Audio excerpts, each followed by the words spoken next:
This is Theodore at Lies of the Devil. Go to liesofthedevil.com. We're at the front line in spiritual warfare. Our goal as a ministry is to wake people up that are sleeping. We want to rip souls away from the grasp of the devil, what Satan does, by exposing what he does, and lead those people that are lost to the truth that is Jesus Christ. Okay? Now, I'm going to talk about hardcore censorship like it's happening right now. Okay, people talk about, oh, the Chinese are censoring their people and their citizens, and maybe America's starting to do that with Google, and then you find out that it's not so much censorship with Google. I mean, actually, they're just in a lot of ways, they're trying to censor, they're trying to filter through good news and bad news to deliver people unique good content. Stuff that's not conspiracy nutso like some of the things you'll see online. Okay, and here's the thing: conspiracies can get way out of hand. I mean, really out of hand. But there is collusion. Now, this documentary is going to show you that Christian ministries are being censored big time. Okay, and it's not just soft censorship; it is big censorship. Like, you can't even get to their website. Even as an adult, if you said, listen, I don't care if it's a hate website, okay, I want to go to the website, no, you can't even get to it. Okay, and it's being run through these big servers, these data centers, and big corporations that are running these mechanisms to basically do what China's doing to its people, censoring people from knowing the truth. And I'm going to lead from that into who these crony capitalists are, and how crony capitalism, the far right, is just as bad as the far left, socialism and communism. It's actually one and the same. Lenin, Adolf Hitler, they all used, it's called plutocratic socialism, where monopoly men in the government, or they use the government to get to the top, and then they run industries, and then they suppress the people by using those industries, giving people slave wages, slave labor, and so we're going to, after that, then we're going to talk about Adolf Hitler and his actual connections to the Vatican and big banks, and how they all work one and the same. Okay, the Roman Catholic Church has always used politicians to usurp power and authority, because here's the thing: people spiritually know that something's going on. They know that they have a soul. They know they have a spirit. And that's why the gospel of Christ is so important, because the Israelites in the Old Testament didn't do that great of a job preaching the gospel to everybody. Okay, they didn't do that great of a job. And so God gave then God came to earth in 2,000 years ago and gave it to the Gentiles, said that there's no Jew or Gentile. Everybody can come to me now. And it's always been that way. Even in the Old Testament, anybody could have been a Jew, okay, or an Israelite is a better way of saying it. And it's the same thing with the New Testament, but now the Gentiles now they're supposed to go fulfill the Great Commission, okay? And the Roman papacy, the Vatican, always tries to take control of that, the Whore of Babylon, okay, the Pharisees and the scribes. The Roman Catholic Church is no different than the Pharisees and the scribes. It's just the Christianity version of that. And anyway, so just pay attention to all this, okay? Truth is stranger than fiction, all right? And if you're not a Christian, watch this documentary all the way through, then go fact check, and you'll see that I'm telling you the truth, okay? I may make mistakes because I'm a human being, but you'll go fact check, you'll find that all this is true, and then go watch the other documentaries. Give us 30 days, and we will point the finger to Jesus Christ, and you'll learn the truth. And you'll ask God, show me the truth, and he'll impart his soul, his spirit into you, and indwell into you, and you'll be saved, and you'll know what's going on in the world. Okay, so I'm sitting here getting ready for a Bible study, and I run across a website by Chick Publications, something trying to find a Bible verse, and Chick Publications pops up. Well, you click on Chick Publications, and you get this. This website is not allowed. This website is categorized as hate and is blocked as part of the network's web content filtering policy. Now, if you think this website is categorized incorrectly, click here. So let me click there. Oh, I send an email to semantic.com. Well, Semantic, the company, Semantic's a company that actually owns Norton. Okay, the man who actually created the Norton antivirus, he was actually a good guy. He was like looking out for people, like, hey, listen, let's try to protect people while they're on their computers, protect their information, whatnot. Well, Norton now was bought over, from what I remember, Norton was purchased by Symantec, and Symantec is like this, like a Fortune 500 company that uses cloud-based services and antivirus malware using Norton antivirus and distributing all this stuff. And anyway, now people, when you go to the internet, it's called ConnectSafe. Here you go, right here, and it's a free service, ConnectSafe. And what happens is that people, this campsite that we're at particularly, they use this free service, probably not even knowing what's going on. I might have to actually talk to them about this. But they use this service as a way to keep people safe on the internet so they don't get malware and whatnot. Well, I'm going to show you that actually this ConnectSafe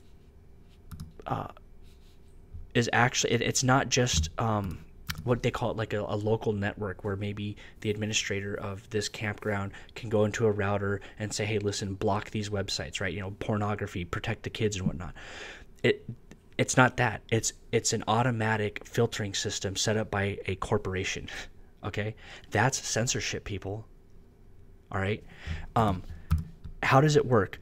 The domain name system is like a phone book. Each time your computer visits a website, it needs to get the IP address of the website. When using Norton ConnectSafe, you get these IP addresses quickly. Plus, Norton ConnectSafe performs a quick check on each site to make sure that the request website is safe. And which it does, you know, it protects people's information and whatnot. But here's where it gets down to it. This is where it's really nefarious. Which content filtering policies are available for home and personal use? The following 3 predefined content filtering policies are available for home and personal use. Policy number 3, security plus pornography plus other. Take a look at these IP addresses, okay? That's important, and I'll explain later. In addition to blocking unsafe sites and pornography sites, this policy also blocks access to sites that feature mature content, abortion, alcohol, crime, cults, drugs, gambling, hate, sexual orientation, suicide, tobacco, or violence. Now pay attention to cults, okay?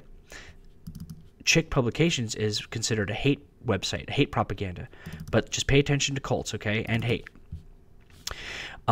You should configure your DNS settings for your home router or web-enabled device to use the following Norton ConnectSafe IP addresses. So go to this video here, and it explains how people can actually set this up at their house using this free software. 1.1.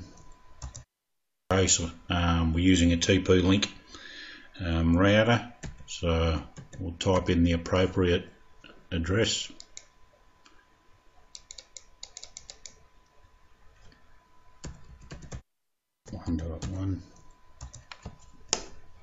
Okay, so this is the IP address for the TP-Link router.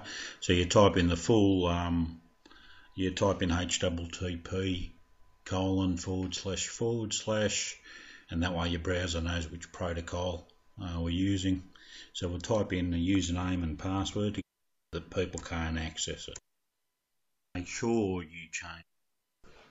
Okay, so we're logging into the TP-Link basic status page. We're going to go into network, so this is our connection with our internet server for the primary and secondary, just showing zeros. So this is ConnectSafe DNS server whenever a request is made for a web page. So we'll click on edit. In this case here,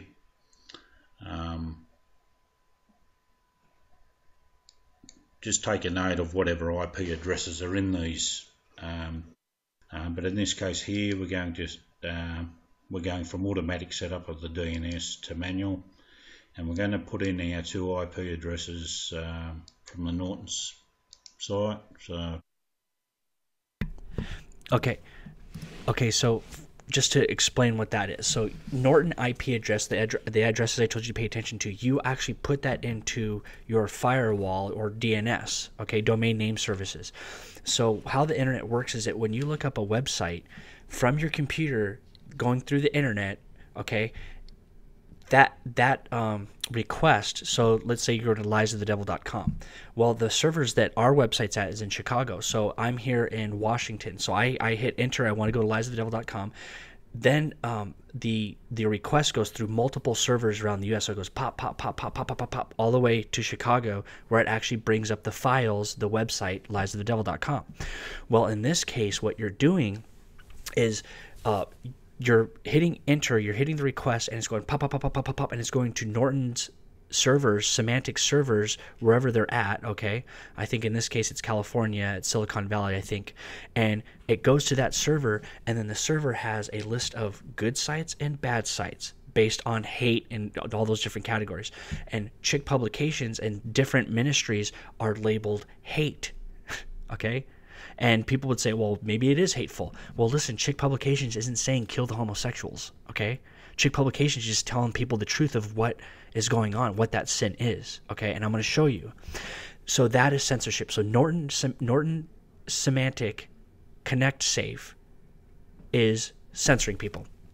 And it's all under the guise of automatically we'll keep you guys safe. And people don't think twice. They'll go ahead and hit that IP address, put it in there, and they don't know that they're censoring all these different websites. So let's go back, and I'm going to show you Chick publications. It's not hate. It's not like, hey, let's go kill the homosexuals, okay? This is a gay pride parade. Run over him. He's trying to stop the parade. What the? Gay bastard, blah, blah, blah. And it's a guy holding up a sign that says Jesus loves you, or whatever. Here's another one. Homosexuality is a sin, an abomination, Leviticus 20:13. Stinking straight, you're under arrest. That's a hate crime. Kill him. You devil, nobody stops my parade. I'll tear him to pieces. And that's not, that's not hate, you know what I mean? I mean, that literally, I don't know if you've been around those type of people, but they're vicious, incredibly vicious people, all right? And we have to preach and speak to these people with love. My wife and I came across a woman the other day, and she's incredibly upset with the church and how they treated her because of, hating on her.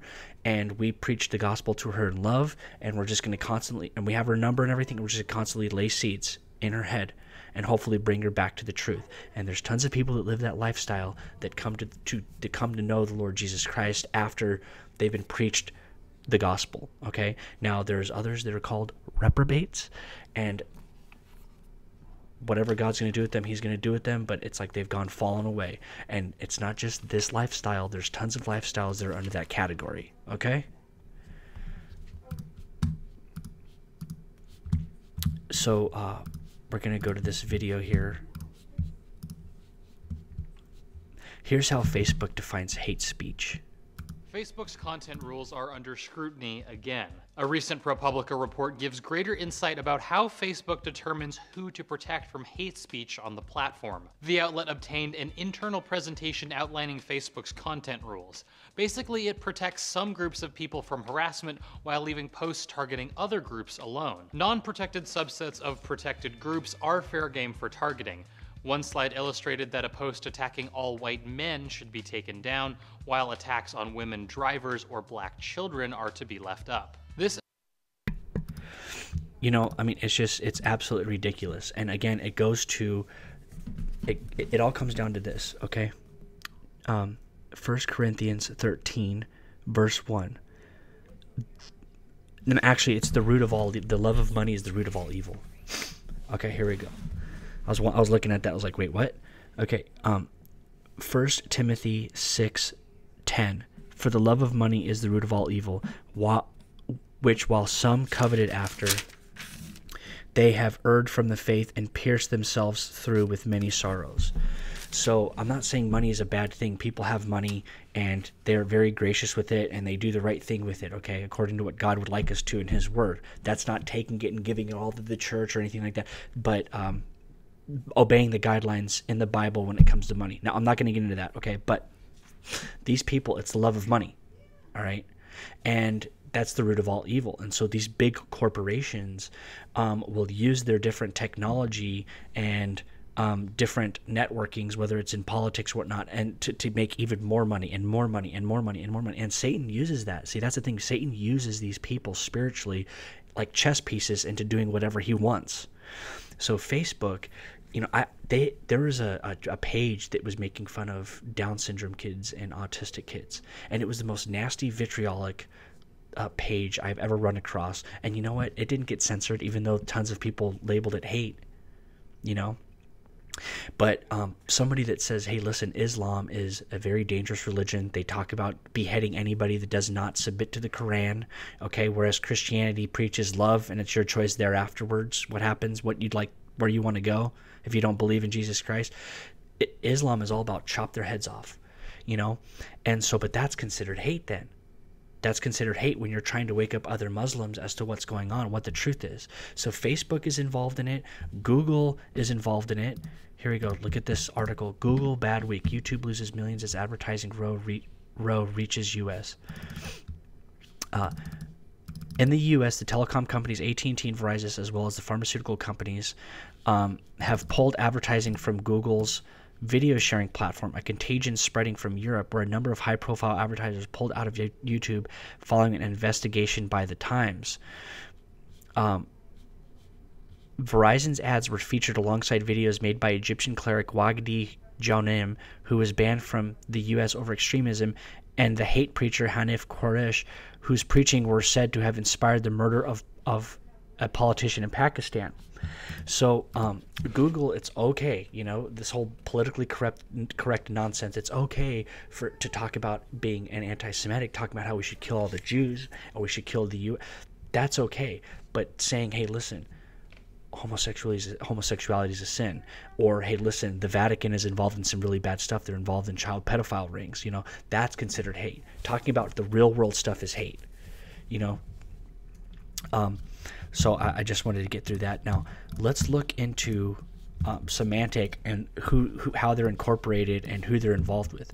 Symantec to get $1 billion less cash and sell of Veritas to Carlyle. Symantec purchased Veritas in I think 2015 for $13 billion or something like that. And it's just software companies, you know. It's all a shell game. Antivirus software Symantec Corp said on Tuesday it will receive $1 billion less in cash for its data storage unit Veritas. So Veritas is like the cloud systems where they just dump a bunch of information into these different servers. That's what Veritas is, okay?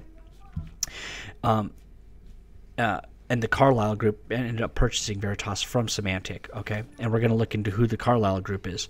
Citing unspecified uncertainty since the deal was struck in August, Symantec said that the purchase price was reduced to $7.4 billion in a difficult environment from $8 billion it originally agreed in August.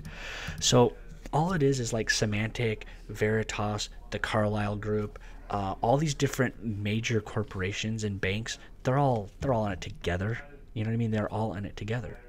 And so, you know, Symantec gives them a cut in the deal, like, oh, we won't charge you this much for a part of this company and whatnot. And I know that people say, oh, it's based on the markets and stocks and what people are interested in.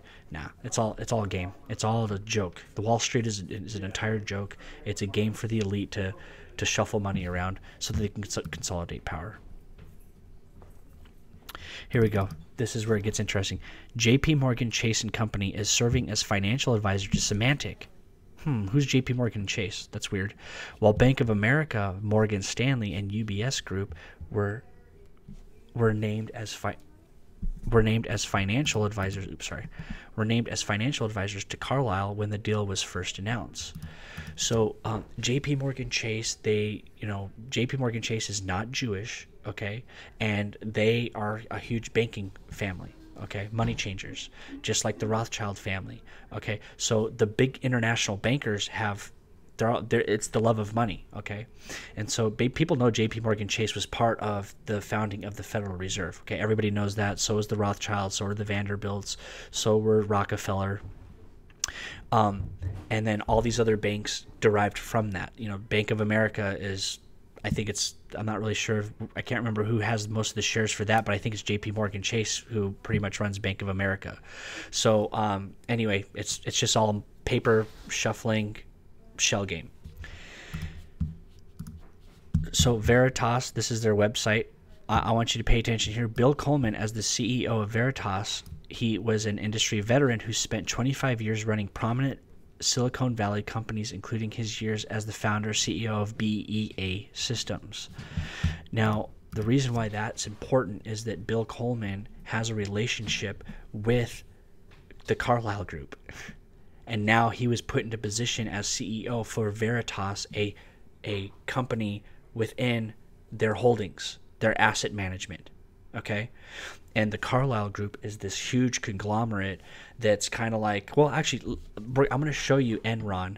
And this is essentially what Enron's, doing, cooking the books and whatnot. What Enron has done, how they collapsed and how they ruined a lot of people's lives. And then I'll show you that side of how basically loving money can destroy lives, and then what the Carlyle Group is. And it's essentially, remember the Clinton Foundation, how she was taking a bunch of money from politicians and shuffling it around and giving people favors, to pass legislation in Washington, D.C. and doing all that nefarious type work. Okay, it's no different, but the crony capitalist side is like the Carlyle Group type, where they'll take the military and different politicians and revolve them into these private companies, and to give them secrets on how Washington works and giving them defense contracts so that they can build the technology they want for the military industrial complex. But we'll just take step by step.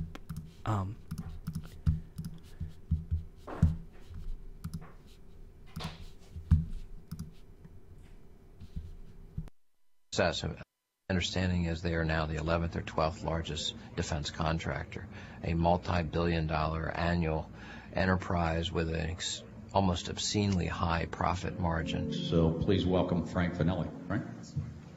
Well, super. It's great to be here back at the conferences that are put on here. As Jerry mentioned, the Carlyle Group, we're headquartered here in Washington, D.C. It's a global private equity merchant bank, and we probably do more leveraged buyout and venture capital investing related to defense and dual-use technology than any other private equity firm in the world. The defense industry valuation will grow primarily from two factors. One is that either the size of the defense pie gets bigger, as it has been over several years, or the slice of the pie related to that particular part of the defense industry gets bigger.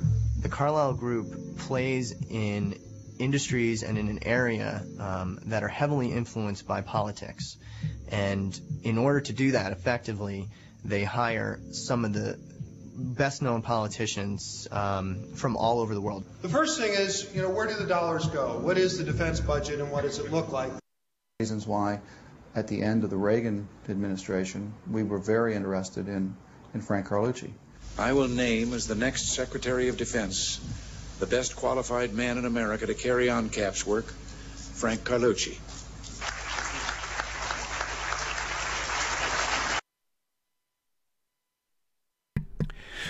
Okay, we'll talk about Frank Carlucci here in a little bit, but do you all remember, I can't remember the guy's name, but after 9/11 happened, okay, and this ties into the Carlyle Group and the Saudi and the Osama bin Laden's family that worked actually alongside the Carlyle Group before, as 9/11 happened, okay?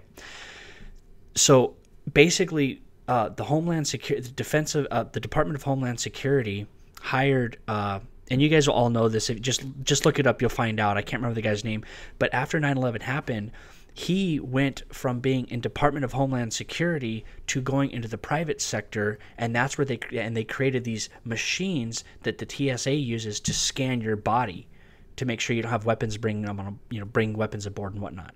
Okay, so this is after September 11th. So when Wall Street says like, hey, listen, you have insider trading tips, they know when a company's going to crash, and then, they'll say buy, and then it'll inflate the numbers, and then they'll just pull the rug from underneath all these people and, take all their money or whatever. So Wall Street has insider trading tips. Well, the politicians in the Carlyle Group and Crony Capitalism have insider trading, have insider knowledge into how government works and how they're going to foment terrorism and whatnot, so that the people that are in government can go, it's called the revolving door, go from government into the private sector, create the material that the government needs to protect people, okay, and then the government will just buy that up. Does that make sense to you guys? Okay, so it's just a revolving door so that they can make tons of money. Okay, America has turned into a bunch of domestic terrorists, crony capitalists that are selling America out. And then you have other people that are in the government that are very good, that are trying to stop all this stuff from happening. Here's the Enron scandal and how, all of these, companies like this can go bust in a matter, they can go bust like that, and it just devastates the economy. Okay, so it's the love of money is the root of all evil, and it can really hurt people. Largest and most successful corporations. Everything Enron touches turns into gold. But when it's revealed that executives have secretly initiated accounting practices to inflate revenues and line their own pockets, the company crashes, draining employee pension funds and shaking Wall Street to its core. The real victims in Enron were the employees. While tens of thousands of employees get the boot, the top chiefs walk away with millions in profits. Until the government comes calling. In 1985, 43-year-old Kenneth Lay merges Houston Natural Gas and Omaha, Nebraska's Internorth to form Enron Corporation. Lay is appointed chairman and CEO of the new company. Enron is a company that deals with everyone with absolute integrity. We play by all of the rules. We want people to leave a transaction with Enron thinking that they've been dealt with in the highest possible way as far as integrity and truthfulness. Headquartered in Houston, Enron comes to operate one of the largest natural gas transmission networks in North America, with over 36,000 miles of pipe. To question whether the company is really on the up and up. Skilling utilized Andy Fastow as the chief financial officer of Enron. Fastow was a brilliant financial manager who created special purpose entities in order to offload the bad debts and the bad assets to make Enron's financial records look sounder than they were. With Skilling out, Lay steps back in as CEO. Then, Enron stock begins plummeting, and the company reports a third-quarter loss of $618 million. This triggers the investigation by the Securities and Exchange Commission. In November,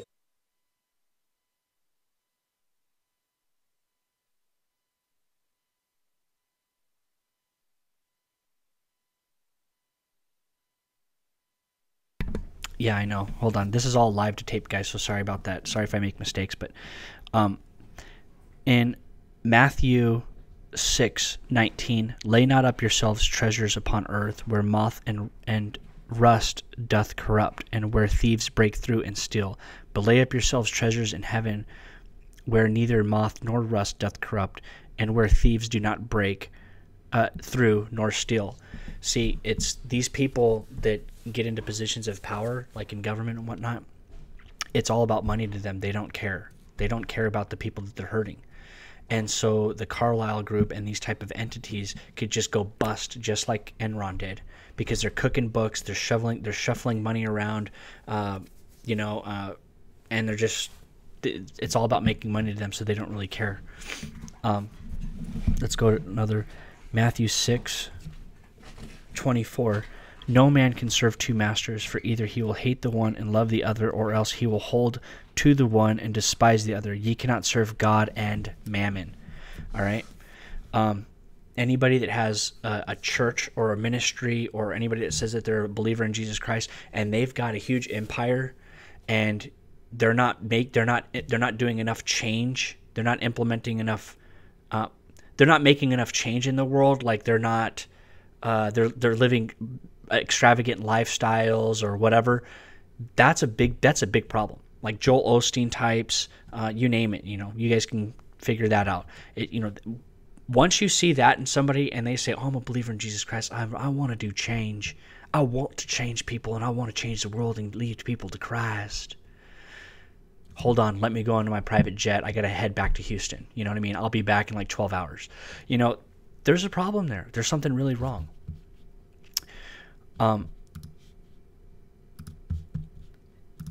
So let's go into the Carlyle Group. The Carlyle Group has all these ties to really nefarious type characters.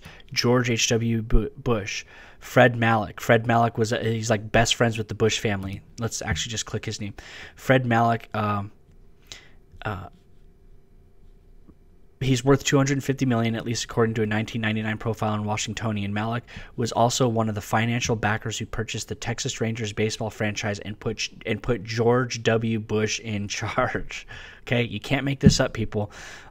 Here's his known ties: the Carlyle Group, Northwest Airlines, okay, Thayer Capital Partners, George Bush Presidential Library, Freedom and Free Enterprise PAC, Free and Strong America PAC, John McCain's senator campaign, when he wanted to ran for senator again in 2008, the McCain Victory Committee, National Republican Senatorial Committee, Sarah Palin's PAC, Sarah Palin, you guys all know her, Woodrow Wilson International Center for Scholars.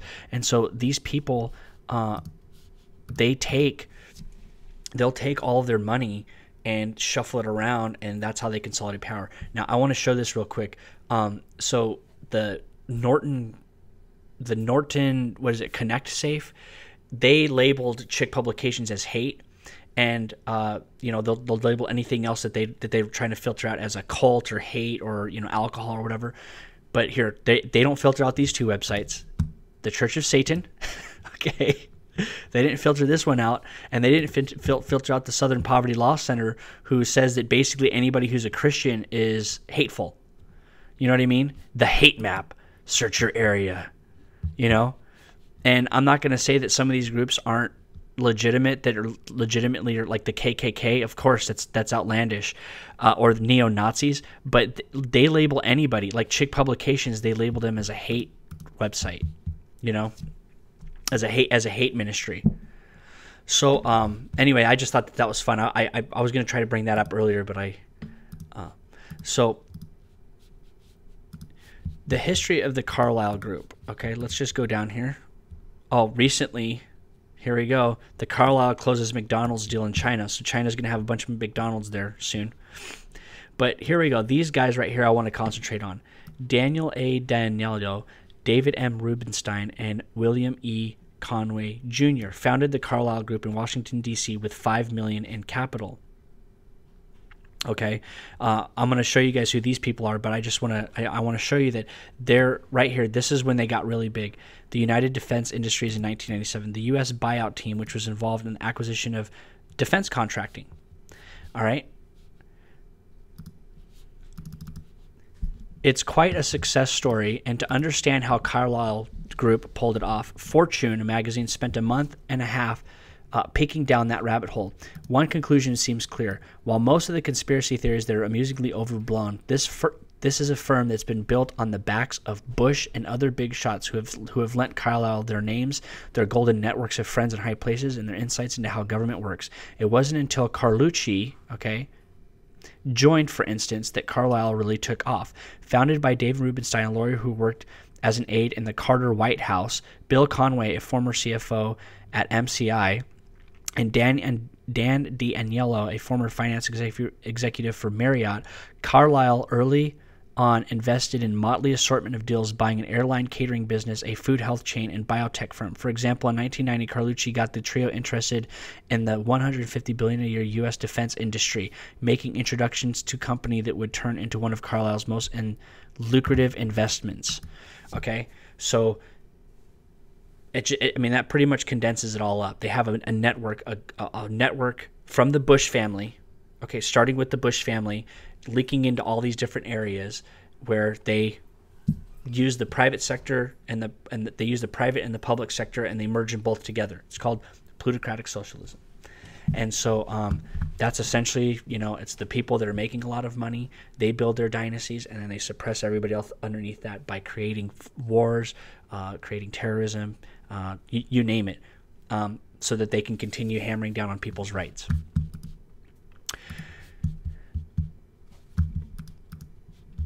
Bin Laden family liquidates holdings with the Carlyle Group. The Saudi family of Osama bin Laden is severing its financial ties with the Carlyle Group, a private investment firm known for its connections to influential Washington political figures. Executives who have been briefed on the decision said Tuesday. This wasn't done because anyone thought they did anything wrong, the Carlyle executive said. We didn't do it with relish or great glee. We felt, and they felt, that it was something that was causing more attention than it deserved, so we both decided it made sense, given the circumstances, to liquidate the position. The Bush family, the Carlyle Group, and the Osama bin Laden family, I think it's called the Bin Laden Group or something like that, they actually had oil. They all work together to pump oil out of Saudi Arabia and real estate investment. So they were working with, they're buying up properties in Saudi Arabia and actually sucking oil out and using that you know, and so it was just an investment firm, and so they all were working together. It was just a quick way to make money. And so they had these ties well before September 11th happened, and then all of a sudden, who's the bad guy? Osama bin Laden. Okay, and there's all kinds of theories that are out there that they didn't even kill Osama bin Laden. I'm not going to get into that. I don't care. But the fact is that it's really strange that those three people were working together, and it's a window into how these people don't care. It's all about money, because Adolf Hitler was actually funded by a lot of U.S. corporations and bankers here in America. All right, and they knew Hitler was killing off the Jews. They knew Hitler was committing mass genocide, but they didn't care. It's just like this Carlyle Group. They know September 11th was going to happen. They knew that, but they didn't care. It was all about making money. And it wasn't until somebody figured out that there was a connection there that all of a sudden it's like, oh, well, we had to close our ties, not because we weren't happy about it, because there was a lot of money involved. But you know what? I mean, look at my face. It's just a friendly business setting between us. Why are you guys doing this? Even though we knew about 9/11, it was going to happen, and we made a bunch of money off it. You know what I mean? It's like these people, they're psychopaths. Okay, they don't care.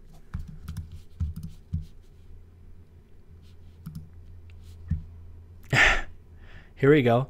Panama Papers reveal George Soros' deep money ties to secretive weapons intel investment firm. So, you know, George Soros, he's got Black Lives Matter. He's funding all these progressive.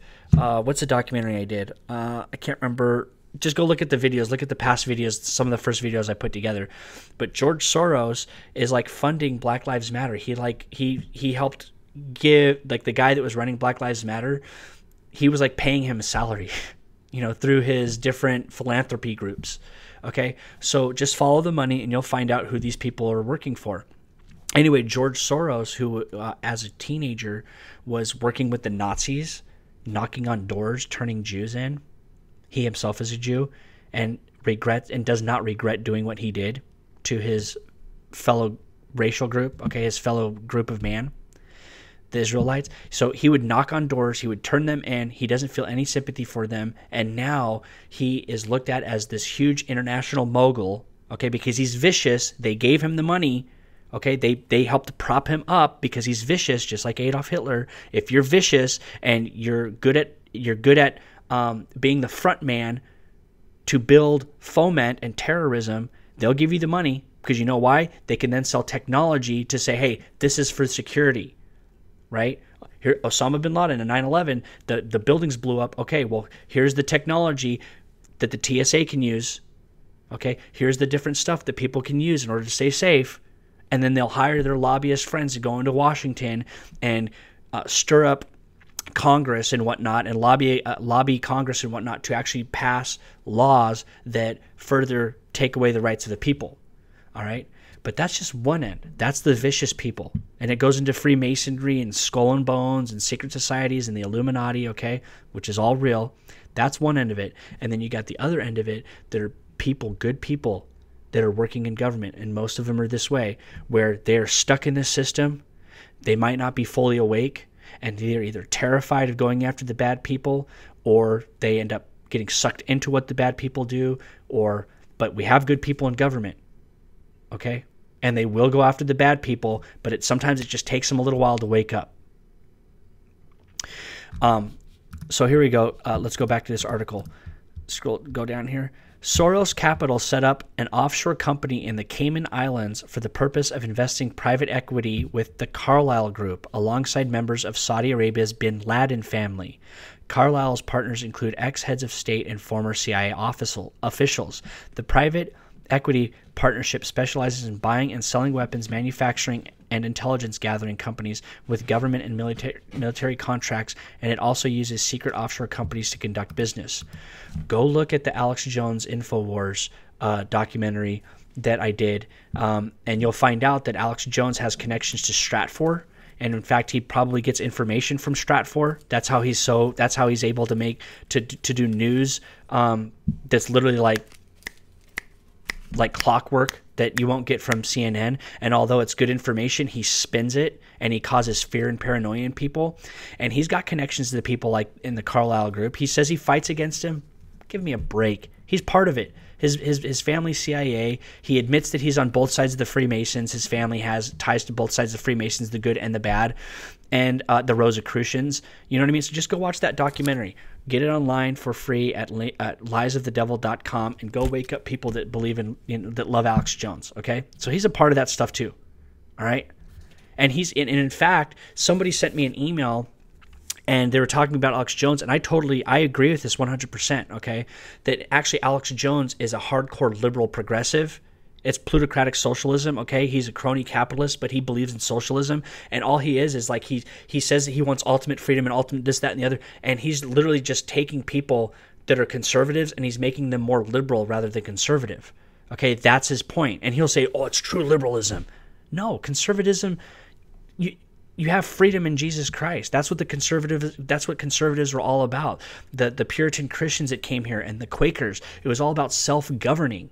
And then it wasn't until carpetbaggers came and tried to implement a government that was really an extended arm, an offshoot of what the British colonies were about, and the British Empire was all for.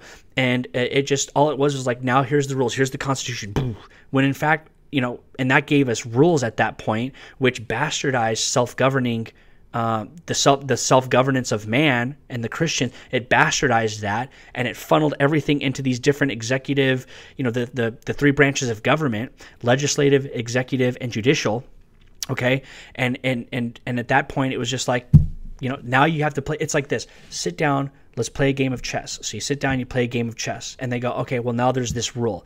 And they put a rule on what you can do with your pawn. And then you got a rule to what you do with this outside of the actual rules of chess.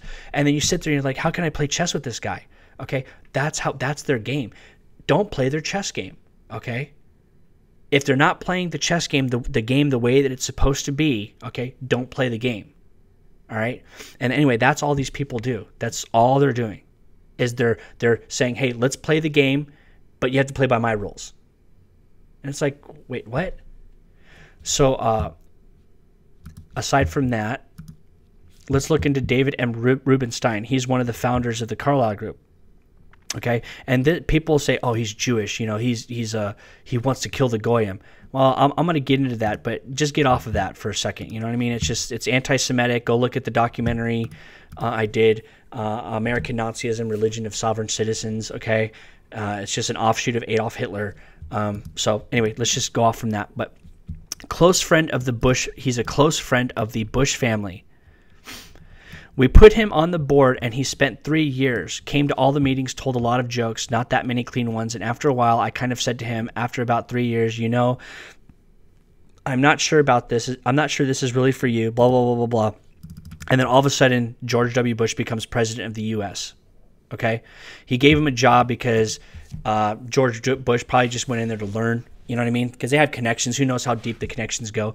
But he probably went in there to learn how the Carlyle Group works. And then they let him go, and he became president of the U.S. like literally, So my point is that, David Rubenstein and Bush, they have a connection.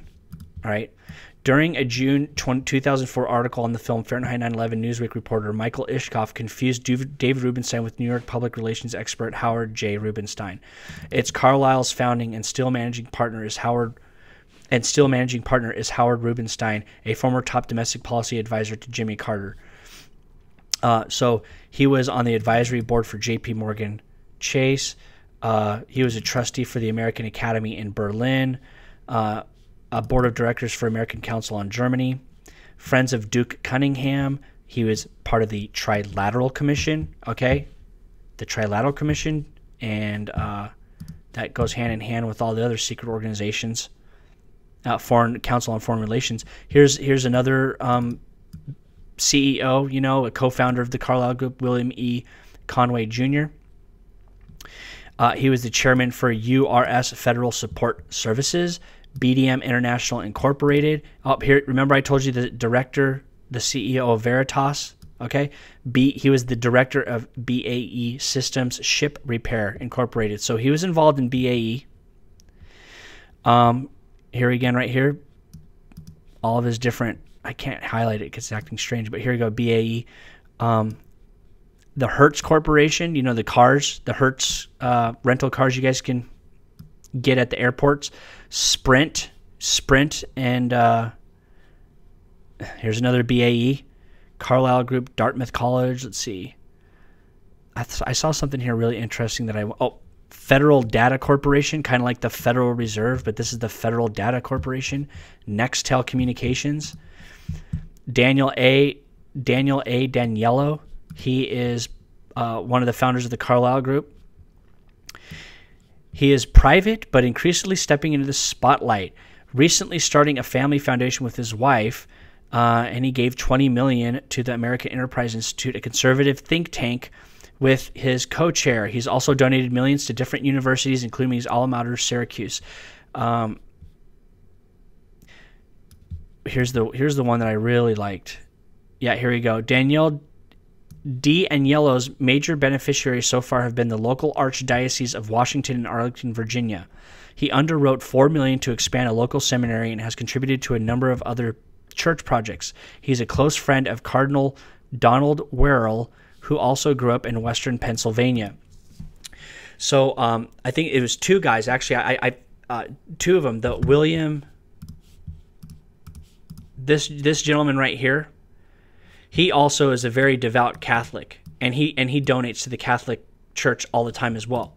So that's going to come into play later. Okay, so just pay attention to that. So this is just their background, the founders of the Carlyle Group. Now, Frank Carlucci, he's the one that really started the Carlyle Group by introducing them to the defense contracts in the government. Okay, his occupation's always been in the government. U.S. Secretary of Defense for Reagan.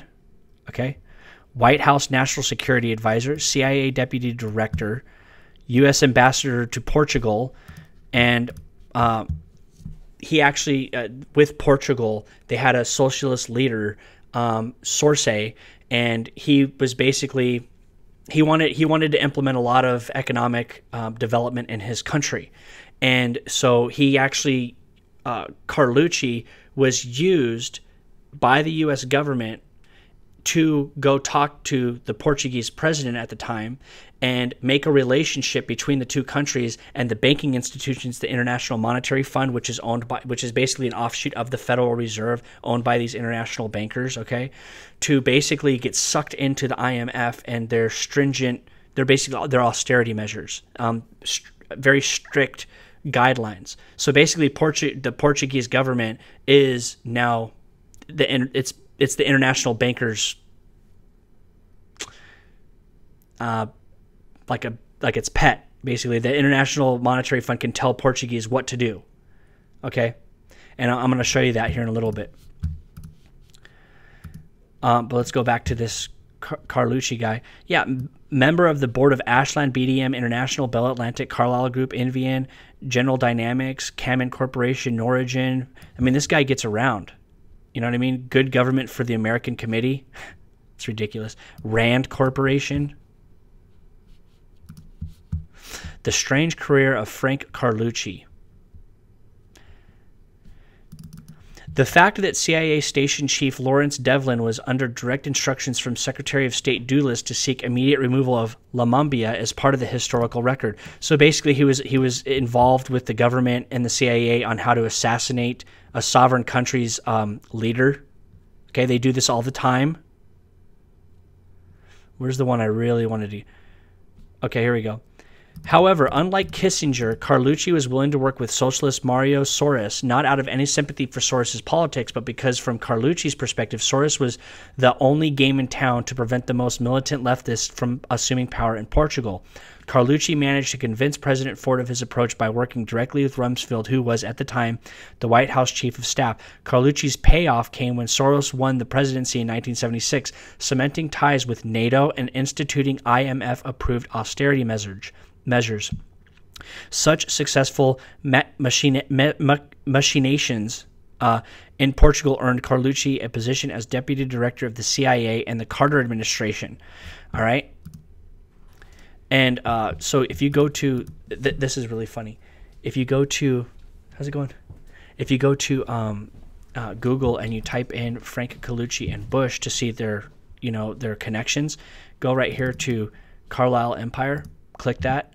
Guess what? Boom. Website not allowed.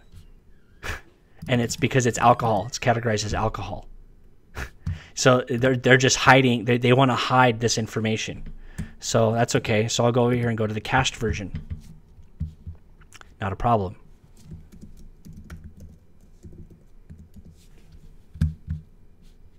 Oh, I didn't show you guys that. Sorry about that. Sorry, it's live, so it's like okay, so here's the try to get more information on the Bush Carlucci Soros connection. Click that. Boom. You're not allowed. Okay. So let's go to the cached version.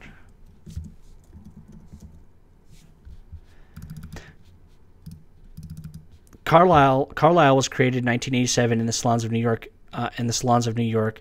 Blah blah blah blah blah. The group vegetated until January 1989, and the arrival of its helm of the man who would invent the Carlyle system, Frank Carlucci, entered the scenes.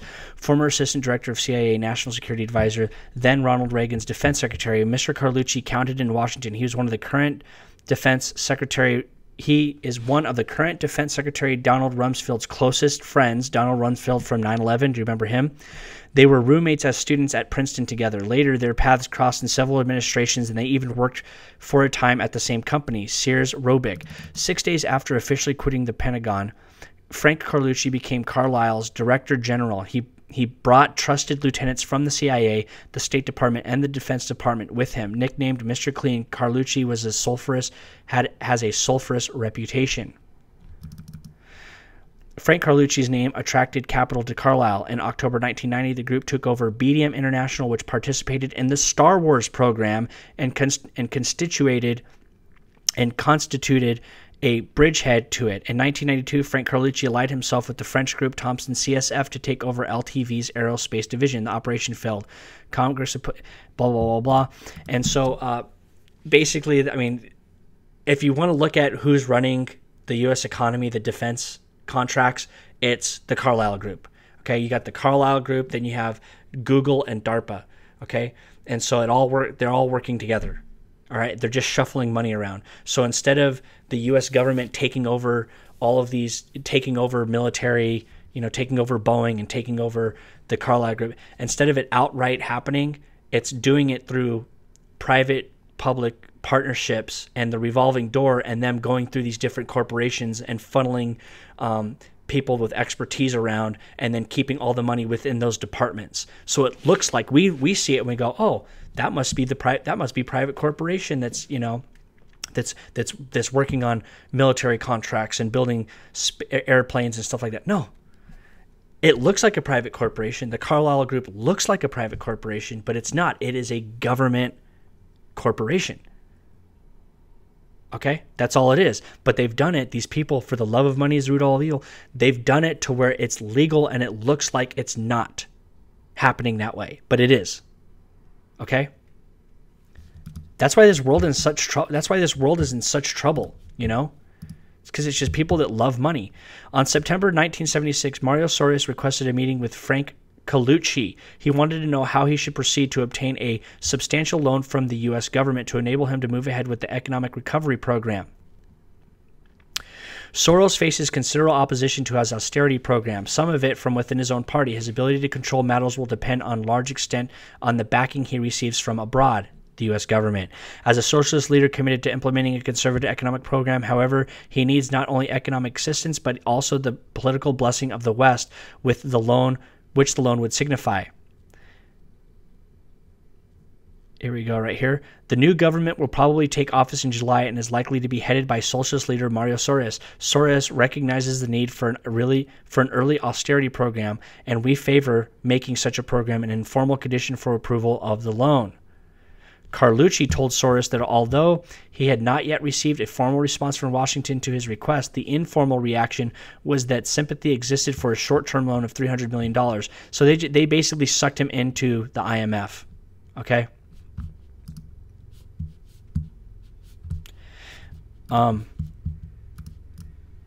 Now, all that said, okay, we're going to go into the hardcore stuff that people don't really They either don't want to see, they see it but they don't care, or it frightens them. Okay? It frightens them with the truth. All these different connections. Now, when you have the Lord Jesus Christ with you, you don't have any fear. You just look at this and you go, wow, these people are evil. You know, like I cannot believe that they're getting away with this stuff. That's the third. That's the third person. The second person, they look at this and go, oh, it's conspiracy theory. It doesn't mean anything. You guys are loonies. Okay? And they don't care and they want to hide. They want to hide away from what's really going on. Okay.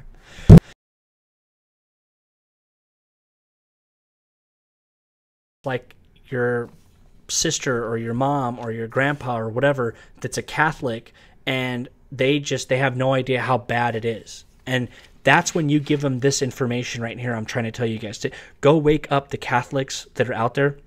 Give them this information and let them know that, hey, stop paying attention to your Jesus Christ Pope figure here on earth and how he spins things, even if he has a big cross behind him and says, speaking Latin like, love yourselves and love your neighbors and we'll all work in harmony together. Oh, that sounds so great. No. Don't pay attention to that. Pay attention to the facts. The facts don't lie. Okay? How Bush's grandfather helped Hitler rise to power. Rumors of a link between the U.S. First Family and the Nazi war machine have circulated for decades. Now The Guardian can reveal how repercussions of events that culminated in action under the Trading with the Enemy Act are still being felt by today's presidents. George Bush's grandfather, the late U.S. Senator Prescott Bush, was a director and shareholder of companies that profited from their involvement with the financial backers of Germany. The Guardian has obtained confirmation from newly discovered files in the U.S. National Archives that a firm of which President Prescott Bush was a director of was involved with financial architects of Nazism. Okay, and people say, oh, you know, you can't hold George W. Bush and their family. You can't say that that's part, you know, what their grandfather did is not who they are today.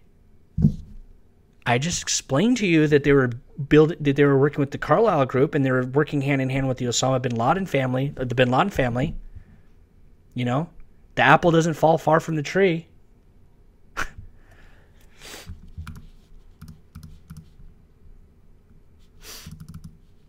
Actually, two people that were two Jewish people were trying to sue the U.S. government over this. Yep. The U.S. government and the Bush family deny all claims against them. In addition, Eva Schweitzer's book, 2 other books are about to be published that raise the subject of Prescott Bush's business history. The author of the second book to be published next year, John Loftus, is a former U.S. attorney who prosecuted Nazi war criminals in the 70s, now living in St. Petersburg, Florida, and earning his living as a security commentator for Fox News and ABC Radio. Loftus is also working on a novel which uses some of the material he has uncovered on Bush. Loftus stressed that what Prescott Bush was involved in was just what many other American and British businessmen were doing at the time. You can't blame Bush for what his grandfather did any more than you can blame Jack Kennedy for what his father did. Bought Nazi stocks, but what is important is the cover-up, how it could have gone on so successfully for half a century, and does that have implications for us today? Absolutely. They tried to hide it. The Bush family have largely responded with no comment to any reference to Prescott Bush. The Bush family recently approved a flattering biography of Prescott Bush entitled Duty, Honor, Country by Mikey Herskowitz. In fact, the allegations are dealt with in less than 2 pages. The book refers to the Herald Tribune story by saying that a person of less established ethics would have panicked. Bush and his partners at Brown Brothers Harriman informed the government regulators that the account opened in the late 1930s was an unpaid courtesy for a client. Prescott Bush acted quickly and openly on behalf of the firm, served well by a reputation that had never been compromised. He made available all records and all documents. Viewed 6 decades later in an era of serial corporate scandals and shattered careers, he received what can be viewed as the ultimate clean bill. Here we go. However, documents from the Harriman papers include a flattering wartime profile of Harriman in the New York Journal-American. Next to it in the files is a letter to the financial editor of that paper from Prescott Bush congratulating the paper for running the profile. He added that Harriman's performance and his whole attitude has been a source of inspiration and pride to his partners and his friends. So the person that actually published all of this good stuff on Bush that says that his record is squeaky clean after we looked at his financial records with the banking systems. I mean, he did not. He's fine. You know, he was just doing what everybody else was doing at the time, making money off of Hitler's genocide, mass murdering government. And then when people said, "But hold on, the editor of that newspaper is like good friends with Bush," and then Bush comes out and goes, "No, not at all. We barely even know the guy. We barely even know who Harriman is." And then it comes out that they found a letter of Bush, like praising Harriman, the guy who published the propaganda on the Bushes and the newspaper that tried to sway public opinion. Okay, so it's this huge network of people, and they all work together. Do you have anything? Okay, Ephesians 6:10. Finally, my brethren, be strong in the Lord and in the power of his might. Put on the whole armor of God, that ye may be able to stand against the wiles of the devil. For we wrestle not against flesh and blood, but against principalities, against powers, against the rulers of the darkness of this world, against spiritual wickedness in high places. Wherefore, take unto you the whole armor of God, that ye may be able to withstand in the evil day, and having done all, to stand. So you have to understand, people, it's not a war against the Bush family. It's not a war against the Carlyle Group. It's not, all these people that are taking to the streets and rioting and protesting and stuff like that. Okay, whatever. Antifa, anti-fascist, when they themselves are wanting fascism and they're going out and hurting police officers or whatever. Okay, I'm sorry, that kind of behavior is ridiculous. It's a spiritual warfare that we're in. It's not a physical warfare. Yeah, physical stuff is happening. We see it, but it's actual spiritual. If you can turn somebody's spirit and their soul from destruction, devastation, and Luciferianism and all that, if you can turn them away from that and turn them in the right direction, which is into the truth of the Lord Jesus Christ, these things will change just like this.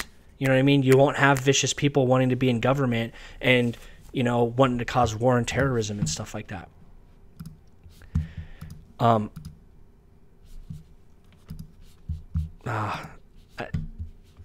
Sorry, the documentary is messed up a little bit because I'm doing this all live, and so it's tough. Here we go. Watch this.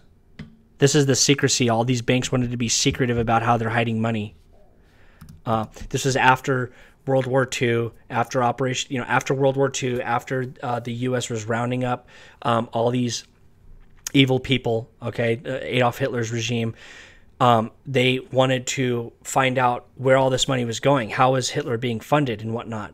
And the banks were all trying to be secretive about it.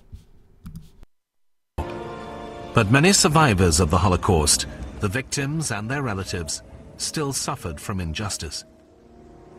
For many years, Swiss banks had managed to resist their claims. They needed help urgently.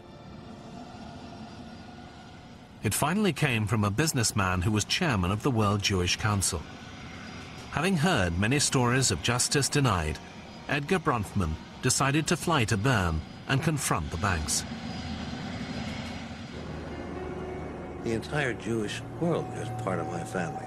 And sure, I lost 6 million members of my family, so to speak, in the Holocaust. And the victims, very much in my mind. What I realized was this is going to be a tough battle. The Swiss tried to defuse the growing confrontation by setting up their own investigation. So the people that were affected at this time, the Jewish people, okay, and I'm not going to get into the whole Jew, Gentile talk or whatever. Go look at my Bible study, Jews are the Synagogue of Satan, okay? Go look at that Bible study where I explain where I stand on this issue. The banks, not only were they getting thrown under the bus, these people were getting thrown under the bus so that they could be killed off, okay, by Adolf Hitler. But the banks were then withholding money from these people. And it's not just the Jews, it was Christians. There's tons of Christians, okay? Christians were brutalized just as much as the Jews in the Holocaust, okay? And so were the homosexuals and all these people. So to me, it's like when anybody says kill the homosexuals, it's like that's like Adolf Hitler, that's like the Muslims. It's no different. But it was hard for people there was so much money being shuffled around that it was hard for people to figure out. It took journalists and good people in government to track down that money and give people the truth that they won't talk about in the history books. Like IBM, the computer system IBM, they actually gave Adolf Hitler the census, the machine, the sense to get a census on the people so that he could track down the Jews and the Christians and all that stuff later on. They actually gave him that. And, U.S. Steel Corporation and Ford and all of these people that had a huge influence in America, they are actually helping Adolf Hitler build his country and supplying him steel and supplying him gunpowder and petroleum, the Rockefellers and whatnot. And so it was just awful. And so as they saw Hitler rising to power, and as they saw that he was trying to kill off anybody that wouldn't obey him, that's bad enough. But then when the people that survived the Holocaust, or descendants of those that survived the Holocaust, wanted to get the money from the banks that were holding, the banks wouldn't let them get into their accounts. So it's awful what these money men do, these money changers will do, what these people in positions of power will do. It's really sick. Let's look at Adolf Hitler and kind of some of his ties. This is a book called The German Dictatorship by Karl Dietrich Brocker. Okay. It began with the split of Bohemian unions, followed by the formation of independent Czech unions in 1898. A Czech National Socialist Party was organized, and in 1904, the German Workers' Party was formed in Bohemia, headquartered in the Linz, the city in which just about then the young Hitler was ending his successful school career. Now, you have the Bohemian Grove, you have the Bavarians, the Illuminati, the Bavarians in Germany. You have all of these different. Just look up the history of these different names and their ties, and it all comes down to the Bavarian Illuminati in 1776, Adam Weishaupt, and how these Gnostic pseudo-intellectual Luciferians, they wanted to get control of the people, and they did it through deception, by you name it. And their one thing that they wanted to do, one of the main goals to control the people, was to get into universities and schools, because then at that point they could basically brainwash people and program them into doing whatever the system wanted, right? And they believed that they themselves that they could lead the government and lead people to a utopia, this communistic type utopia that people have. They're still dreaming about it with Bernie Sanders and stuff like that. When their end result is that they will go to war, they will kill off people, social Darwinism, people that they don't feel like are as intellectual as they are, and they'll just get rid of all these individuals. And they use crony capitalism and communism, both of the tactics, to get what they want. Here we go. It is significant that Hitler had never been a member of any of the numerous Volkisch sects. He won his spurs and acquired the propaganda tools for his political rise not among racist theorists, but in the concrete situation of local and national issues, particularly in the fight against Versailles. However deeply rooted the anti-Semitism that ultimately determined his policies. Hitler's primary concern, the organization and broadening of the DAP through the recruitment of ex-soldiers and free corps members grown unaccustomed to civilian life, soon brought him into conflict with the old leadership. Its socialism was meant to combat Bolshevism among the working class. There you go, the bourgeoisie going up against the elite, when in fact they're the ones that hold on to the money. It's just manipulating people.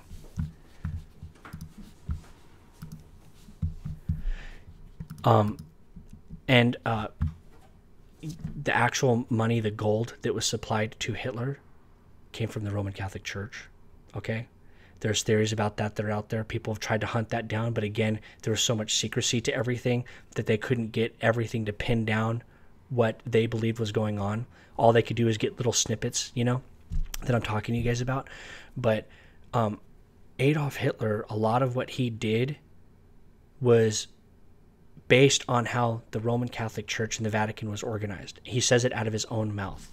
Okay, and after I talk about that, then we're going to talk about the Pope and how he wants a one world religion. Okay, and currently right now the Pope is working with Russia to create a new system. Okay, we talked about that with the last Bible study that we did on Revelation 13 and the basically the beast rising. I explained that the leopard in Revelation is the Vatican, and the leopard's feet, the bear, is Russia, and they're going to use Russia in a lot of ways for military action to force their agenda through. So basically the Pope came out and apologized to killing a bunch of Christians in Russia, and wanted to build his congregation. They want to have a bigger congregation, you know, and so they're using the Orthodox Church in Russia, which is really a propaganda arm of Russia itself, and they're building a congregation by merging those two different sects, which are really the same thing, and then they're using Russia as the mouthpiece and the military might to force their agenda through. And I talk about all that in the Bible study.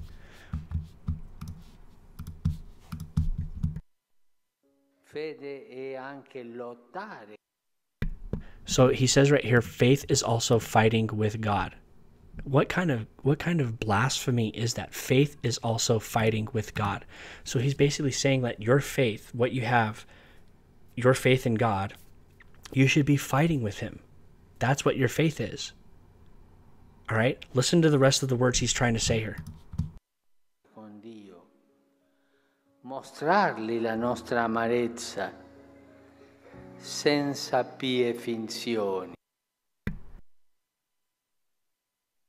Showing our bitterness without false devotion. So he goes on to say that, you know, we always complain to God, do this, do that in our prayers, and God's like, I know what to do. Don't worry. So all these people, they want, you know, like my grandmother, for instance, she wants, after all the chaos, all the hectic stuff that's going on in the world, she just wants peace. She can't stand seeing all the violence and whatnot. And she'll go to church, and then the Roman Catholic priest will say, oh, you know, peace is when we all can unite together. And then she'll come back and go, okay, well, I guess that is the way to peace. And then you have the church trying to control its congregation by telling them that we know you want peace, and you'll get peace when everybody comes together in unity. And then those people then go home and they try to talk to their family in the same manner, you know, spread those ideas of peace and unity with everybody coming together. And then you'll have the Pope actually say it, and it's just to brainwash the people into giving into this type of system that they want to put together, this one world system. Okay, and so you just got to be very careful with that. And this is out of the Pope's own mouth. Let's play this next clip right here. One world religion. The Pope is claiming that all religions worship the same God. Michael Snyder reports a new video has just been released in which Pope Francis very clearly expresses his belief that all of the major religions are different paths to the same God. Go look up the documentary Celebrity. This one was a funny one to try to wake up younger kids, you know. Give them what they like, you know, just being goofy or whatnot. But it's actually all of it's true. Oprah Winfrey, she says that she's a Christian, but she goes, I'm a Christian, but I won't shove it down your throat. And all the different stories about God out there, they're all golden threads that connect to the bigger Godhead. So you have the religious part of it, you know, Gnostics and Jesuits like Pope Francis, you have his congregation, then you have like the entertainment part of it like Oprah Winfrey, who's also a Gnostic, and Paul Young of the Shack, who's saying the same exact thing, and it's just trying, it's brainwashing as many people as possible for the same thing, and you know, so they can pass their same agenda through, and the majority of people are always right. That's the way everybody looks at it. If majority of people are right, it has to be right. And so they're just culminating and accumulating as much of their fan base as possible before they try to implement, you know, their agendas and stuff like that. Okay, so Romans 15:5. Now the God of patience and consolation grant you to be like-minded one toward another according to Christ Jesus. Okay, according to Christ Jesus, that's what's in the Holy Bible. It's not these new age perversions or anything like that. No, it's what God says right here in the KJV, what it's all about, okay? And anybody that teaches you a Jesus Christ outside of this Bible, what God actually showed himself to be through Jesus Christ, don't pay attention to it. Like the shack, don't pay attention to that. That's wrong, okay? According to Jesus Christ, that ye may with one mind and one mouth glorify God, even the Father of our Lord Jesus Christ. Wherefore receive ye one another as Christ also received us to the glory of God. Now I say that Jesus Christ was a minister of the circumcision for the truth of God, to confirm the promises made unto the fathers. So it says right there, there's Allah is not God. Okay, I don't care what anybody says. I don't care if they try to rewrite history or whatever. Allah is not God. Okay, the Pope is wrong about that. Same thing with Buddhists. That's not, no. Okay, the Lord Jesus Christ makes it very clear in His Word who He is and what He expects.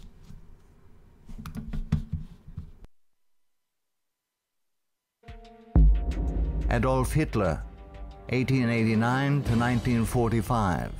Austrian-born German politician and the leader of the Nazi Party. I have learned most of all from the Jesuit order. So far, there has been nothing more imposing on earth than the hierarchical organization of the Catholic Church. A good part of that organization I have transported direct to my own party. The Catholic Church must be held up as an example. I will tell you a secret. I am founding an order. In Himmler, I see our Ignatius de Loyola.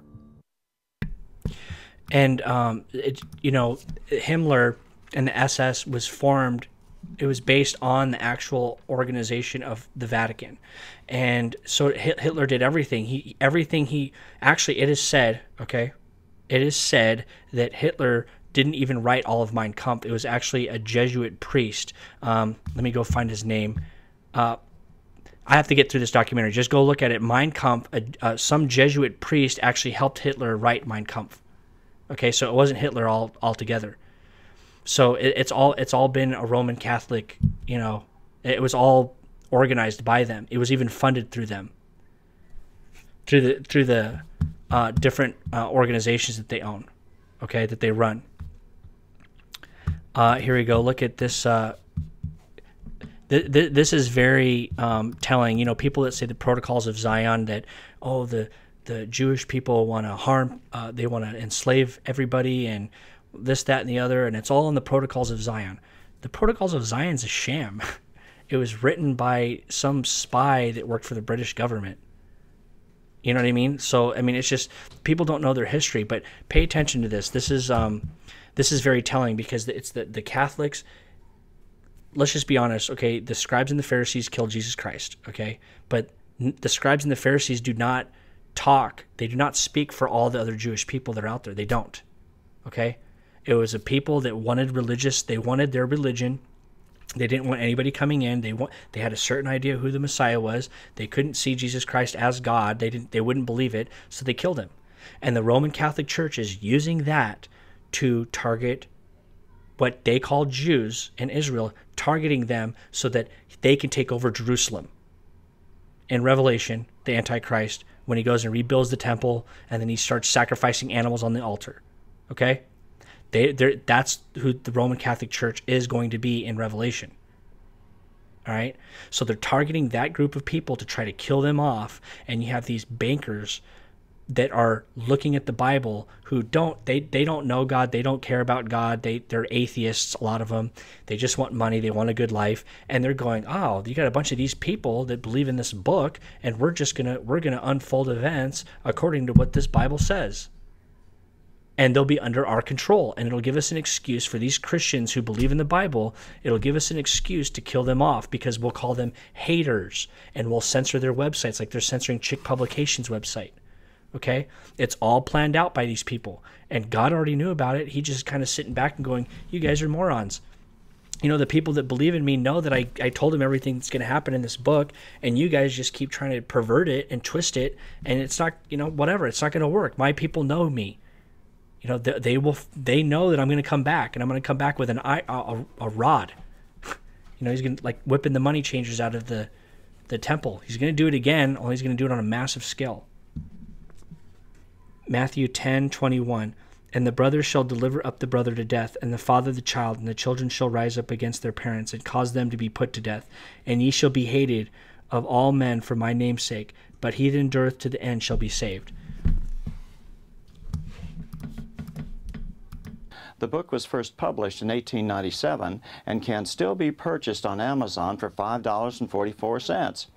It serves as the basis for the hostility towards the return of the Jews to Israel in 1948.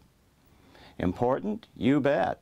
It is at the root of the Palestinian conflict, the root of Islam's hostility towards Israel, and a huge factor in Islam's driving motivation. I want to be clear here. You know, Muhammad, he was raised by a bunch of Catholic nuns. He was raised by a Catholic nun, and anyway, he was raised by Jesuits. Okay? That's history. That's true. All right? Look it up. Okay? Everything I'm telling you, look it up. You'll see I'm telling you the truth.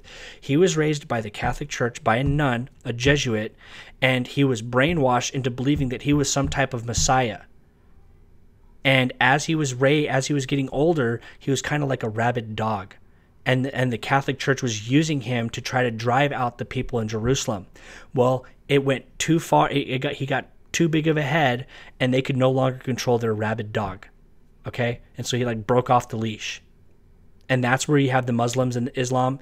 That's what it is today. It was put together by the Catholic Church. Because they saw that the guy, he was crazy, just like Hitler. They saw that he was crazy. They thought that they could use him. Okay? And so, I mean, that's just history. Go look that up. Wipe Western civilization off the face of the map in this century. In other words, Pez, is an important cloak under which Islam hides and justifies its current conquest of the West. In my opinion, Pez is a fake. It was designed out of hatred of Jews, which flourished for centuries in old Europe because Jews were the moneylenders. And since it was the only employment allowed in many countries for Jews, the Jews were ruthless moneylenders. As you know, I'm dead set against government borrowing for any cause.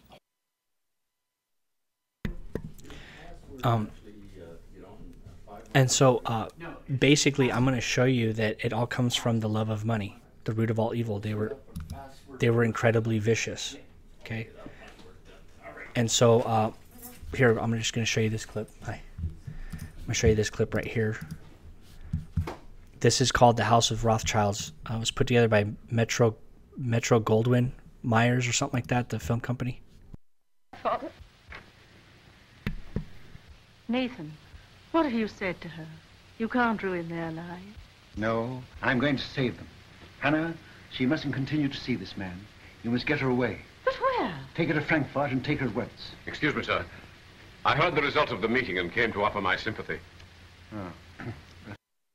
Ralph, sir. If you could buy government 4% bonds at 60, would you pay 74 for them? No, sir. Would you, Hannah? Goodness me, no. I thought not. Nathan, what's in your mind? Murder. Hannah, I'll tell you exactly what's in my mind. So let me give you some insight into that.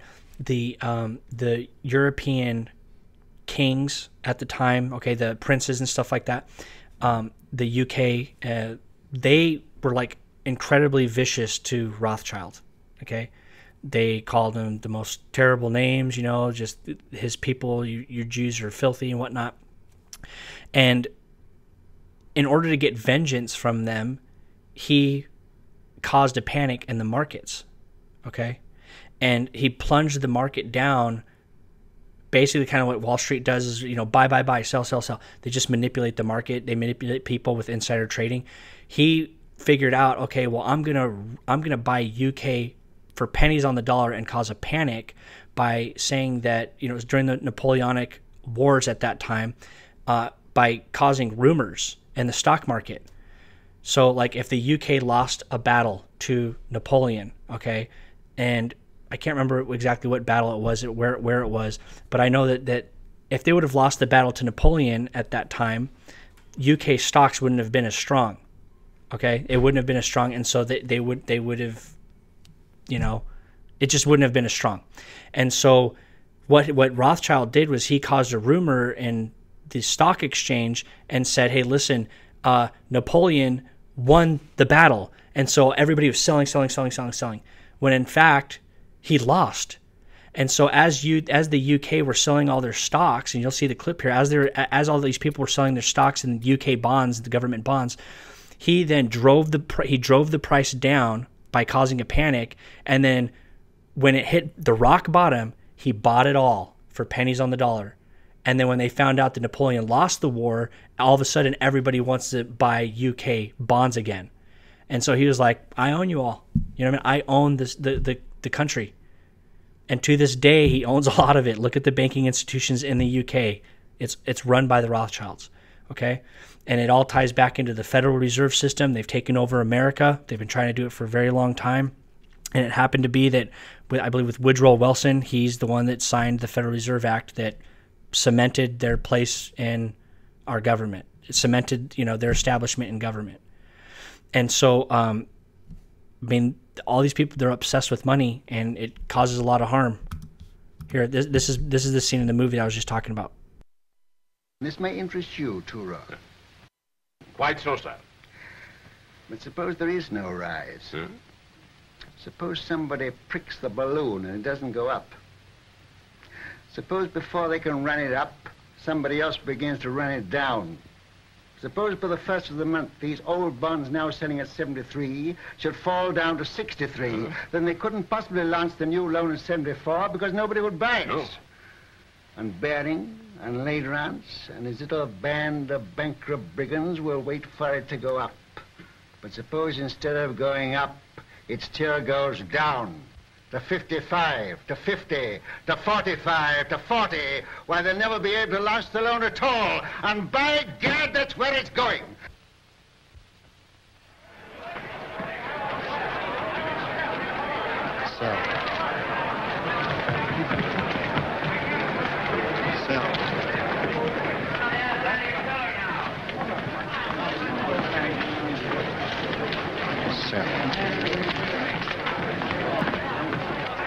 Look at Rothschild. You'd think he was selling apples instead of government bonds. Bonds are now at 53. All right. I'll keep on selling till I tell you to stop. You're creating something like a panic on the exchange, sir. I know. See? It's all creating panics, and they still do the same thing. They're still doing it to this day. I mean, when you see the bubbles burst in the economy, it's because they'll flood money into a system I think that when the internet was exploding, the domain industry, you know, domain websites and whatnot, they would flood that market with tons of money, with tons of liquidity, and then when they felt like the bubble was big enough, they bust it so that they can consolidate all that money and all that power back into the banking institutions. Or it'll work opposite because they own the government, like AIG with Barack Obama, okay, where they're giving money hand over foot to people that couldn't pay their mortgages, you know, like people were buying $200,000 houses when really they needed like a $70,000 house, you know. And so they would give people these loans, and so they inflated the stocks, and people were buying all buy from AIG, you know. I mean, this is amazing, the economy's doing great. And then as soon as they tapped that oil spring, okay, they popped the bubble, and then all these people are financially ruined. And then because they own the government and they can lobby the government and whatnot, and they've got these crony capitalists in Congress and in whatnot, they'll go, well, we need to bail out. And so not only are you're going to go bankrupt, or you're going to go belly up, and you're going to owe the banks tens of thousands of dollars because you can't own this, you can't afford this house. Not only are you going to go do that, and you're not smart enough to file bankruptcy, we're then going to ask that you, as taxpayers, give us the money that we lost on selling bad debt. Okay? And that's what they do. And it's just, all it is private and public working together. So Matthew 6:22. The light of the body is the eye. If therefore thine eye be single, thy whole body shall be full of light. But if thine eye be evil, thy whole body shall be full of darkness. If therefore the light that is in thee be darkness, how great is that darkness? No man can serve two masters, for either he will hate the one and love the other, or else he will hold to the one and despise the other. We cannot serve God and mammon. I'm gonna end this up here real quick because I got to get out of here. This is, when I said that they're looking at the Bible, they're atheists, okay? A lot of these people that are in high positions of power, they're atheistic. They don't believe in God, or they don't care about God, or they think that they can use the Bible to manipulate people. Okay, well, it started with after World War II, after Hitler and whatnot, I believe I'm saying this right, the Balfour Declaration, which was basically the Jews who've been persecuted in World War II, now they can have Israel back. The Balfour Declaration, I believe. But anyway, it actually was all started by the Rothschilds. Okay, and again, this isn't anti-Semitic. This is history. Okay, J.P. Morgan is like a Protestant. He says he's a Protestant or a Presbyterian. Okay, Rockefeller's the same thing. They're not Jews. It's just these people that love money. Okay. And a lot of the people that are in Israel, they don't know their history. And they don't know that there's people that are religious zealots like the Pope, people in Zionism, okay, the political embodiment of that government that rise into position of power through religion, okay, and that they're duping people into what they really are trying to accomplish, which is to enslave people, okay? It's just like the Mormons. A lot of the Mormons don't understand what they truly believe in. A lot of the Muslims, they don't understand. They don't read their Quran. They don't, when people say, oh, the Quran doesn't say to behead people. Okay, well, I believe you. Well, no, the Quran says that they're going to behead those that aren't. So that's how they control people, okay, by government and religion and people not reading their books, and they don't understand history. Much pleasure in conveying to you, on behalf of His Majesty's government, the following declaration of sympathy with Jewish Zionist aspirations, which has been submitted to and approved by the Cabinet. So it's possibly the most famous letter in modern Jewish history, and it begins with 3 words: Dear Lord Rothschild. Why was it that this letter was sent by the Foreign Secretary to your great-uncle Walter? It's an interesting question because he was really interested in ornithology, although he became interested in Zionism. I think the reason was this, that it was primarily a movement from Eastern Europe, but they didn't clarify who was in charge of that movement. And in addition, it was, after all, in Great Britain. So they felt that the Rothschild family should be the one to whom it was addressed. Her advice and her suggestions regarding the conferences of the Zionist movement. And here we have a letter that the young Dorothy, still not 20, sent to Dr. Chaim Weizmann, where she's talking about the meetings that she's arranged for him. And as we've heard, she was helpful in training and preparing him to enter into the highest echelons of British society to advance the cause of the Zionist movement. Okay, so I'm not sure if you guys got all that, but basically this Zionist movement started in Eastern Europe, okay? Just like George Soros starts Black Lives Matter movements and stuff like that by shoveling money into these philanthropy groups that want freedom and progressivism, and so that's basically what the Rothschilds did through banking systems. They started a movement in Eastern Europe called the Zionist political movement, and then as it gained momentum, all of a sudden they passed through their legislation by lobby efforts and whatnot, swaying public opinion. And then guess who was behind it the whole entire time? Boom, the Rothschilds. You just saw that. Okay, they were behind it the whole entire time. So again, these people are very conniving. They're very deceitful, very cunning, and you know what I mean? I mean, they're mad. Very, very, very cunning people. And here you go. This shows you right here that the actual Pope was working hand in hand with Adolf Hitler as he was being propped up and raised into power. Okay, so here you go. Just watch this clip. And again, you don't believe me on any of this stuff. Okay, you think that, go look it up for yourself. Okay, go look it up for yourself and you'll see. Now, for decades, there have been allegations about how Eugenio Pacelli, better known as Pope Pius XII, collaborated with the Nazis before and during World War II. Of course, the Vatican has always denied these charges, but they've kept their records locked up. They haven't allowed scholars to truly investigate the relationship between Pope Pius XII and Adolf Hitler. Well, all that changed 7 years ago when Cambridge University historian John Cornwell was given access to the secret Vatican archives. Now, Cornwell was a good Catholic. He'd written a best-selling book about the death of Pope John Paul I, and the Vatican fully expected him to exonerate Pius XII. Indeed, Cornwell himself hoped that the rumors about Nazi collusion were untrue. But to his horror, he found the opposite. Document after document proved that Eugenio Pacelli, the man who became Pope in 1939, stands as a monumental moral failure. A man more concerned with centralizing church authority than with the murder of millions of people. Remember what I told you about centralizing the centralizing authority, the Pope's authority? Look at what happened with the Vatican. Pope Francis just did it with Russia. Okay?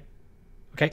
History repeats itself because people forget what's going on in the world. They forget history, or they don't read their books or whatever, and so history continues to repeat itself. And it's happening right now with Russia and the Vatican. Okay? And this isn't from some guy who hates Catholicism. Okay, this was a guy who was highly respected as a Catholic journalist, and they let him go into their secret archive so that he could write a book to absolve this Pope from what conspiracy theorists deemed as a collaborator when Nazi Germany was causing mass genocide. Okay, so he went in there, and to his horror, he figured out, whoa, you know what I mean? I'm not going to cover up history. I'm not going to rewrite history. This is disgusting what happened. And so he wrote a book called Hitler's Pope, and he published it, and, but he was a good Catholic until he figured out the truth. That's what I'm saying. People, go wake up your family members. You know what I mean? Wake them up and let them know, hey, listen, the Roman Catholic Church isn't what you all think it is. And not only complicit with the rise of the Nazi Party, but according to Cornwell, a man whose silence about the fate of the Jews betrayed a deeply embedded anti-Semitic attitude. Now, Cornwell put all this in his controversial new book, Hitler's Pope, The Secret History of Pius XII. And naturally, the Roman Catholic Church has strongly denied the claims of anti-Semitism, and some have even criticized Cornwell's scholarship. Well, I spoke to Cornwell recently and began by asking him about Pacelli's work in the 1930s in Germany, where he negotiated the now infamous treaty between the Vatican and Hitler's regime. Great love of Hitler, no great love of National Socialism, but he was prepared to do deals with the devil in the interests of what he saw to be the best interest of the Catholic Church, which was this centralization. His great statement immediately after Hitler's, he states quite clearly that the triumph is actually the Church's, because what the Concordat means is the acknowledgement by the German state of the right of the Holy See to impose canon law on all German Catholics. So there we see, these remarkable goals which are quite different, but which have disastrous consequences.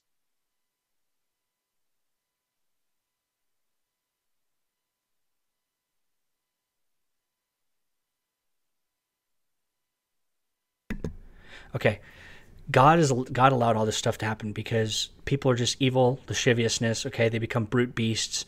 And so the papacy during Hitler's time wanted to consolidate their congregation. They wanted to unite, they wanted to build their congregation and unite the world into this one world religion type fantasy that this guy had at the time, okay, this Pope. And Hitler used that to consolidate power for himself as well, all right, through the political system. And both men were using each other, but Hitler had ulterior motives, and the papacy figured that like they would all work in harmony and whatnot. Well, it was a total slap to their face, okay? And it didn't work out the way that the papacy was wanting, because Hitler was a madman, all right? And so now this second time around, this World War III people are expecting to happen, which I don't think is going to happen. I think it's just going to be a slow move. It's going to be a slow move into this one world system. But the papacy right now is doing the same thing with Russia. Okay, look at the Bible study, okay, that I just did. And they're going to continue consolidating power through all these different governments so that they can unite the world into one world religion. And they've even gone as far as to say that there's aliens that are waiting to be baptized by the Pope. You can look at that at Oasis, Demon Alien Spirits in Space that I did. It's based on actual Amazon's show. And so just go read all this stuff. You know, truth is stranger than fiction. You've got all this alien propaganda going out there trying to brainwash people and unite them. You have this New Age Hinduism, Buddhism stuff that's going on trying to unite people.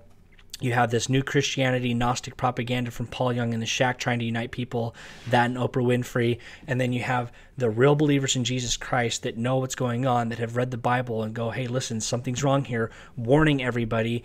And we're the ones that are considered crazy.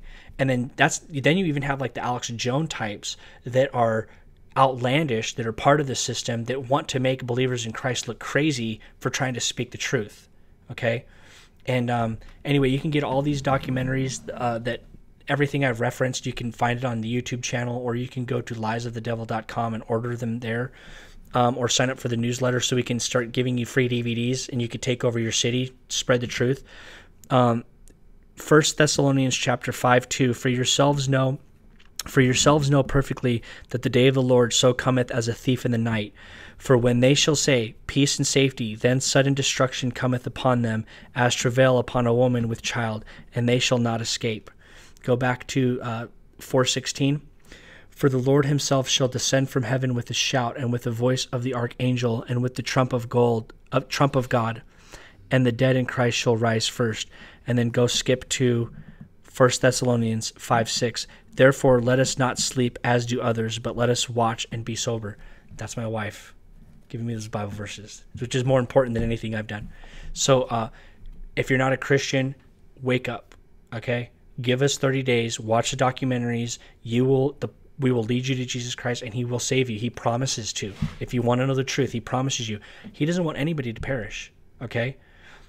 The world we live in is more spiritual than physical. And, you know, you've got all these witches that are putting hexes on Donald Trump, and you got this one lady, I just did a video on her, Sally Quinn, who was a journalist in DC. She said she put 3 hexes on people and they all died.